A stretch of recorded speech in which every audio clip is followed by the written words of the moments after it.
പല ബിസിനസ്സുകാരും അവരുടെ business expand ചെയ്യാൻ മടിക്കുന്ന പേടിക്കുന്ന സംഭവങ്ങൾ കാണുന്നുണ്ട്. നമ്മൾ തീർച്ചയായിട്ടും കറക്റ്റ് ആയിട്ടുള്ള ഫൈനാൻഷ്യൽ സ്റ്റെബിലിറ്റിയും ഫൈനാൻഷ്യൽ ഫ്രീഡവും നമുക്കുണ്ടെങ്കിൽ തീർച്ചയായിട്ടും നമുക്ക് ഒരു എക്സ്പാൻഷനെ കുറിച്ച് ചിന്തിക്കാം. ഇപ്പോൾ നമ്മളൊരു ഷോപ്പാണെങ്കിൽ, അല്ലെങ്കിൽ ഞങ്ങളുടെ ബിസിനസ് സെൻ്റർ ആണെങ്കിൽ, അതല്ലെങ്കിൽ type of mobile shop, perfume shops, ഇതെല്ലാം നമ്മൾ കൃത്യമായി കാൽക്കുലേറ്റഡ് റിസ്ക് എടുത്തിട്ടാണ് നമ്മൾ എക്സ്പാൻഷൻ ചെയ്യേണ്ടത്.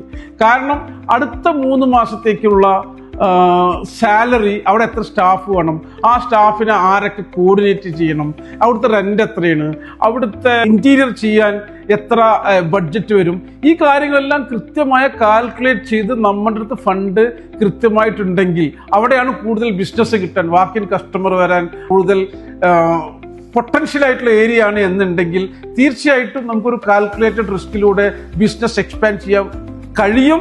പലരും ആളുകളെ കാണിക്കാൻ വേണ്ടിയും അല്ലെങ്കിൽ മറ്റൊരു തരത്തിൽ ഇങ്ങനെ ആളുകളോട് പറയിപ്പിക്കാൻ വേണ്ടിയൊക്കെ ചെയ്തു കഴിഞ്ഞാൽ തീർച്ചയായിട്ടും അത് ഫ്ലോപ്പ് ആവും. നമ്മളുടെ ഫൈനാൻഷ്യൽ സ്റ്റെബിലിറ്റി നമുക്കറിയാം, നമ്മുടെ ഫൈനാൻസ് മാനേജർക്ക് അറിയാം.